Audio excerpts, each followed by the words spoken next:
Hey, Stephanie, welcome to the show. Hi, Rachel. Thank you. Thank you so much for having me. I'm so excited to be here. Excited to have you. So let's dive in. Tell us a little bit about you and what you do. So, I am a writing and spiritual growth coach. I am the author of Butterfly Blueprint: How to Renew Your Mind and Grow Your Faith.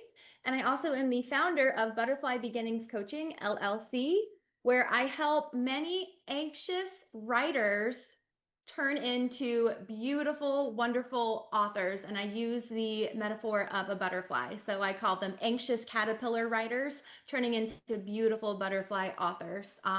In addition to spiritual growth coach and writing coaching, I am a author, an editor, a speaker, and a wife and a mom. Of course, that should shuffle up first, right? As well as a lost my train of thought. We as well as a wife and a mom, and we live outside of Nashville, Tennessee. My husband and my three kids, and our two mini golden doodles. Oh, cute, cute, cute. Well, how did you get into doing what you're doing? So essentially, in 2014, so we're backing up a little bit, I moved away. I was newly married. I moved away from family and friends. I left my job and kind of had like an identity crisis, if you will, of who am I? What am I supposed to be doing? And then the Lord led me to a couple of verses and kind of nudged me into the direction of pursuing spiritual growth coaching. Initially, spiritual growth coaching certification was just for me. It was for my benefit and just something that I felt I needed. And so after I completed that, there was this initial nudge of, okay, now that you have done this, it's not just for you, Stephanie, it's for other people too. So then I had to take that next step into what it looked like to create a coaching program, which of course, I actually have my background in psychology, and I always thought I wanted to be a teacher and do research, and I would never, ever, ever find myself sitting down face to face talking to someone. I used to literally tell people that I don't want to hear about people's problems. I have enough problems of my own. And so, it's funny how God works, right? Like we just sit down and like the very thing I said I wasn't ever going to do is the very thing that I sit down and do because after I got my spiritual growth coaching certification, I coached specifically on that. And then I ended up working on my first book, The Butterfly Blueprint. And in that drafting process, I actually had this thought of, wouldn't it be nice one day to help other people write and share their story well? Well, the thing about that is it wasn't just a passing thought, right? I felt like it was a seed that God was planting inside of me that then just allowed me to hold on to that. So when a new opportunity to receive a writing coaching certification came up several years later after we relocated again, lots of relocating going on, right? Lots of transitioning and moving. That I just pursued that writing coaching certification through Hope Writers, and then the beautiful kind of enmeshing of spiritual growth coaching and writing coaching with Butterfly Beginnings was born. That's amazing. I love it. Well, I know we want to talk about why Christians should be writing a book. So, what are the 5 reasons to write that book? Yeah, so the reasons why you can and should write that book is you have something to say. And I think a lot of us feel like we don't have anything to say, we don't have anything to add.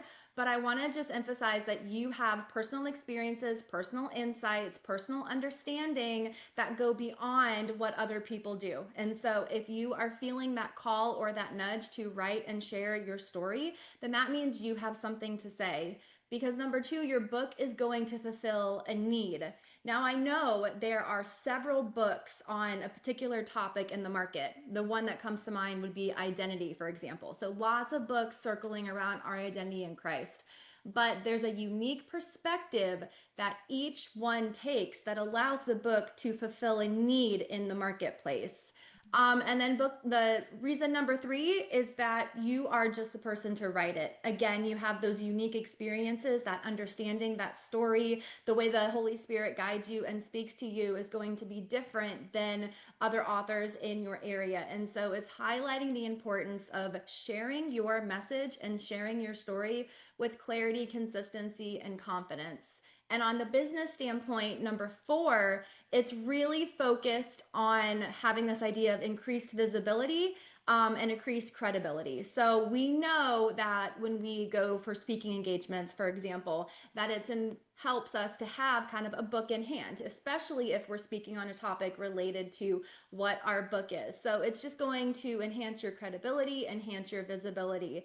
And number five, which is counter kind of in many ways to number four, is actually writing a book is leaving a legacy. And Mm. I'm really big on leaving a legacy and setting that example because it's not just the words that you are writing and leaving for generations after you, but it's the very act of you pursuing that God given dream and that God given passion inside of you. And so I really think that when we look at it not as something as I have to do, I need to do, I should do, but it looks to be as something I get to do. I have the opportunity and the privilege to do to steward that message and that story well, and also become an example for future generations after us. I mean, I think my kids, for example, just watching me pursue the call that God has for my life. Not that they're all going to be, writing and spiritual growth coaches. That's not what I'm saying.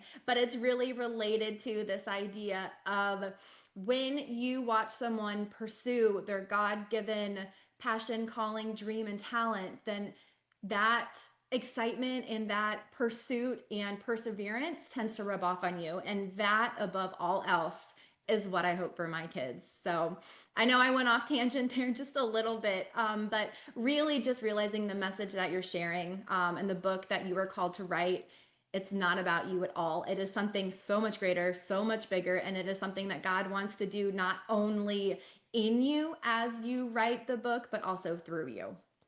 That's amazing. Yeah, that definitely speaks to me. I love the leaving a legacy and like even like just for our kids, just imagine like the legacy for them and they soak up things. Like I'm just thinking about my daughter. So my church asked me to speak at a conference a few weeks ago and I was leading a training on how to pray for healing. And so my family came to watch and I didn't realize like the effect it had on my daughter. And I go to her school and her teacher comes up to me and she goes, "I'm just in awe of you." And I'm like, "What are you talking about?" And she goes, "Your daughter told me you were preaching." And and I'm Oh, like to her, it was like a big thing. And to me, I'm like, oh, Lord, just speak through me because I don't know what to say. yes. Yes. I love Like, that. only by the grace of God that anything is happening.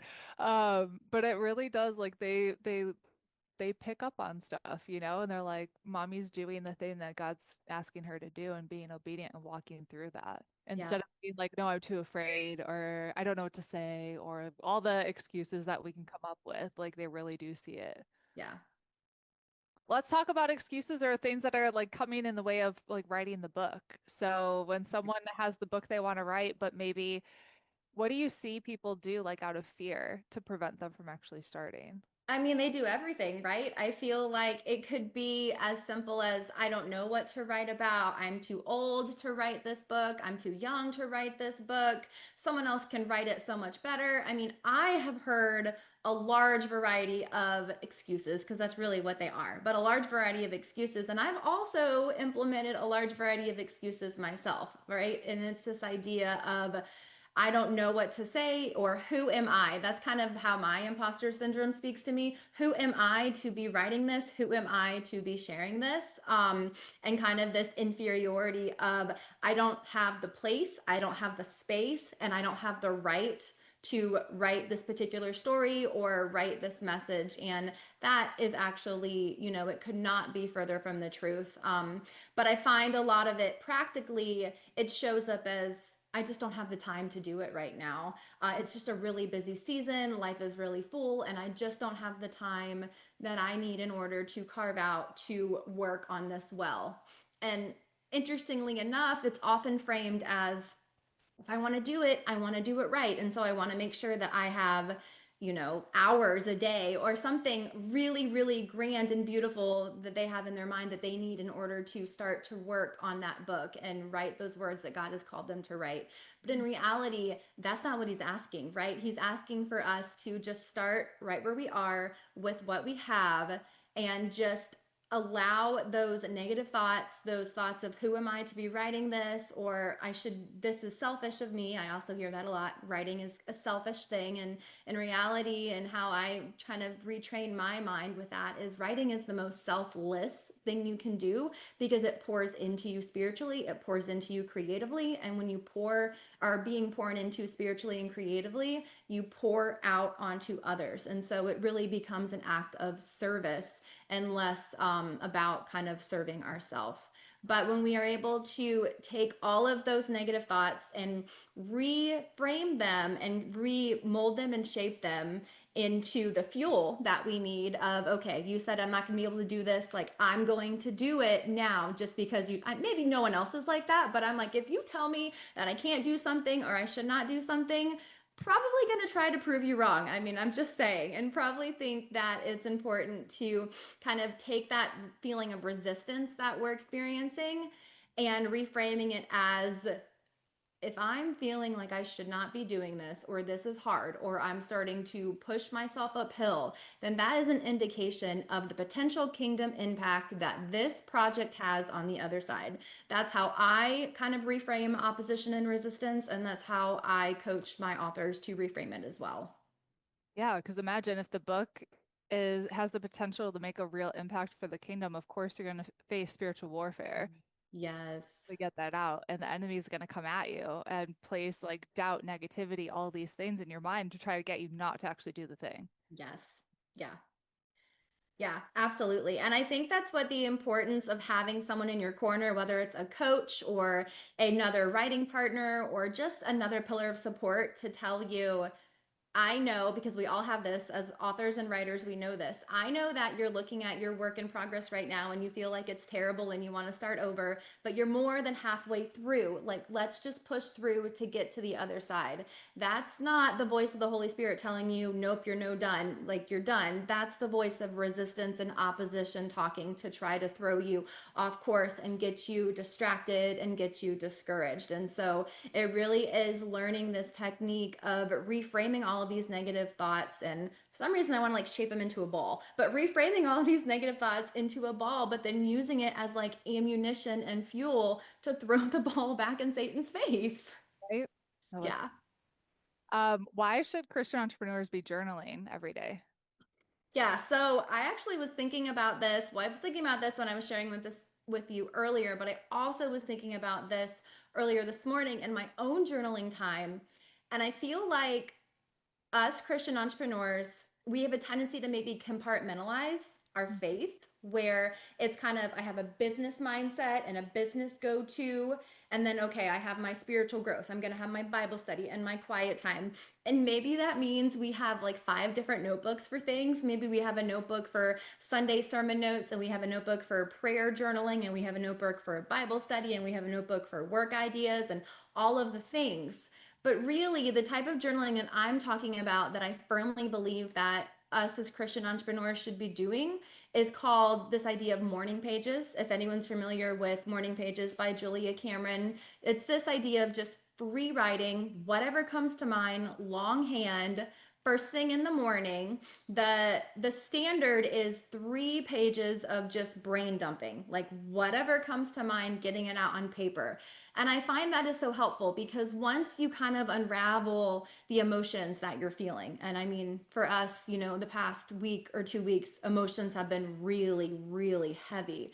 But once you give yourself space to be able to write all of that out and unravel that, and then maybe you're also unraveling your to-do list. Okay, I got to make sure I pick up the kids here and, go grab this from the store. But all of that goes on one single paper because once you kind of clear that clutter and remove that noise, that's when those spirit led insights, that's when that encouragement, that's when those new ideas or those seeds of kind of a next step start to take root. And I don't know how it happens. I just know that at some point my writing becomes less about all of the things that I'm dealing with, I'm struggling with, and I'm going through, and more about kind of honestly who God is and what God is leading me to. And these little seeds that He plants in my journal, I think can only become, only be present because I first was able to kind of clear away the clutter, clear away the noise, and then I can take those seeds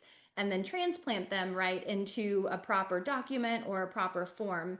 But really, I think the main thing with why we should all be journaling, especially a free write, is because it is the epitome of connecting with God through our words and through writing. He is going to speak to us as we write. He's going to speak to us through the words we write. And then in those words, we can then take that same spiritual mindset and apply it to our business. That way, yes, I know it's a little cluttered to have all of our stuff on one notebook, but that's how we are. We are complicated beings with different roles, different responsibilities, different things that we have going on, but we are still one person. It's still a collective whole. And so I think we do ourselves a disservice if we start to, go through and say, okay, I have to have a business and Christ, God cannot be in the business. I have to think, platform, number, growth, revenue, all of that. But in reality, that it's a God-given business and it's a God-given mission that he has provided for us. And so it's finding a way to synchronize that and remind ourselves of that when we go in each day, that I find so incredibly valuable for myself. I love it. I think I wrote down I'm going to do this for 30 days because it's a habit I am not doing that I think would be really beneficial. Yes. I know. I was going to challenge the listeners. I like 7 days. Just do 7 days. If you can commit to like 7 days of just getting up in the morning. Now, granted, first thing in the morning is hard, especially if you have littles like me. But first thing, as soon as you can in the morning, to just get all out and then allow that creative space and allow that creative capacity to come to the surface. And you will be so surprised and pleasantly surprised what you find. Amazing. What does your own writing process look like?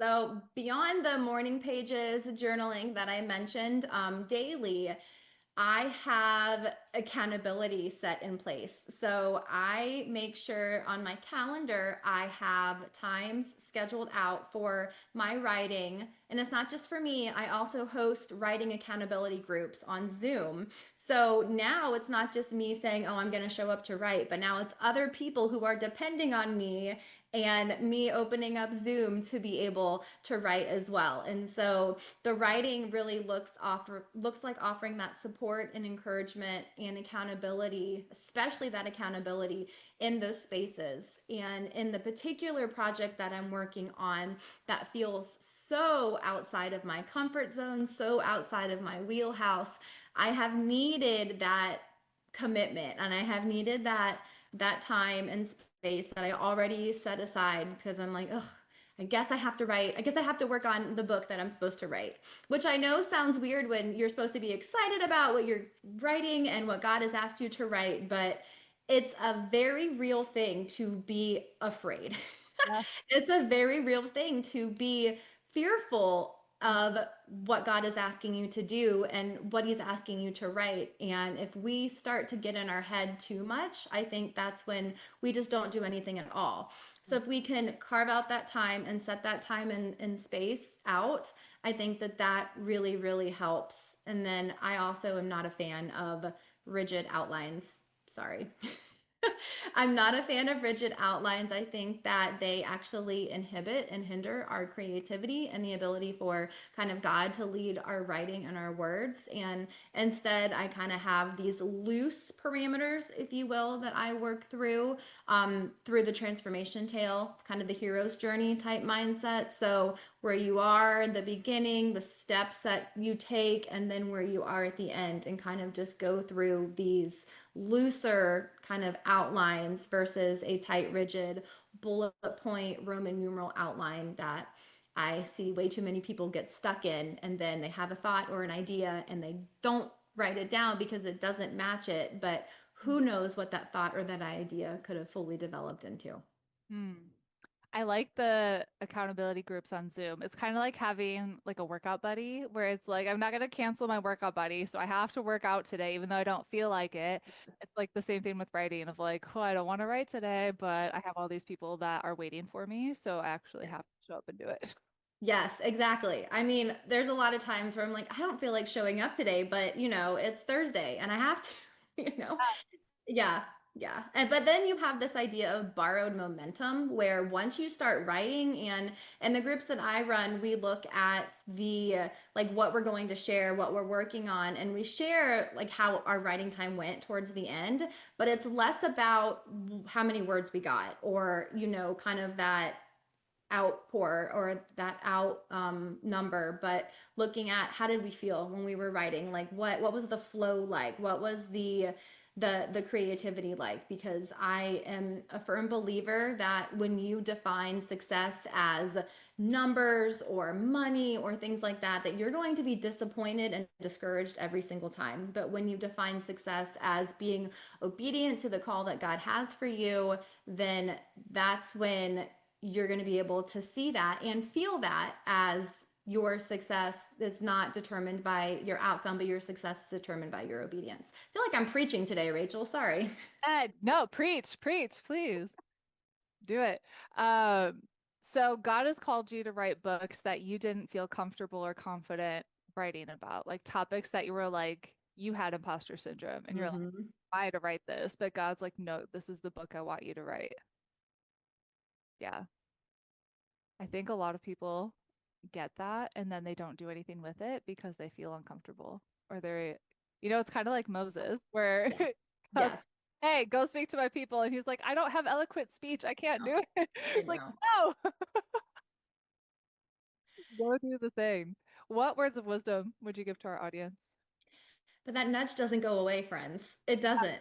Trust me. Like that nudge and that desire of, oh, I think I should be doing this, but let me pile up all these excuses. Or this is another one. Like if we're writers, we think we need to learn everything and have like the craft down and just kind of educate ourselves and train ourselves to a certain extent where if I'm fully prepared, then I can go and then I can start. I'm going to wait till I feel ready to go. Well, I have a news flash. We are never going to feel fully prepared and we're never going to feel fully ready, but we're not supposed to. One of my favorite sayings is God does not call the equipped, he equips the called. And going back to your point, Rachel, about Moses, like Moses was completely ill qualified for what God was asking him to do. But God said, I don't have, I'm not asking you to do that. Like I am. So I'm going to do it through you. And the same is true for us. He's not asking us to use our resources, our time, our intelligence, our wisdom, but he's asking us to allow ourselves to be used by him. So it's his words, his message, his wisdom that is being poured out in us. And so my number one tip is don't wait until you're ready. Just start. And once you are obedient to just sit down and write whatever words come across your mind and you get them out on the page, that's when God will show up. I tell a lot of the writers in my groups that inspiration shows up when we show up. And so just that dedicated, that faithfulness, and that consistency really makes all the difference. Being a good steward of our time to actually do it. Yeah. When you were talking, it reminded me of like how I've coached people in business. Like you don't need to have a business degree to run a great business, and you're Yeah. never gonna feel ready. You don't have to read a million business books to start the business. You just need to start, and you're gonna fail forward and like learn as you go and make mistakes, and that's okay. Yeah. I mean, that's all part of it, right? Like we're failing and we're learning, but these are all growth opportunities and they're all kind of getting us into that next area or that next position that God is having us go in and where he's calling us to. Amazing. Where can we connect with you? Yeah, so I have my website, butterfly-beginnings.com, where you'll have information about my writing coaching, my editing, and my speaking as well, because I do some speaking, and also my newsletter on Substack. So I have a nice little community on Substack. I love them. I love Substack. It's live and create transformed. .substack.com. And then, of course, I am active on Instagram and Facebook. Those are the two socials that I hang out on. And that one's a little easier. That one's Stephanie Miller Coach, one word. I always end with that one because that one's easier to remember. And so we can connect on Instagram and share. I share, insights and encouragement for your faith and your creativity. Amazing. Thank you so much for being here, Stephanie. Thank you. I have enjoyed my time and yeah, I'm just excited to share about what God has called me to do and hope that it inspires other people to pursue their God given calling as well.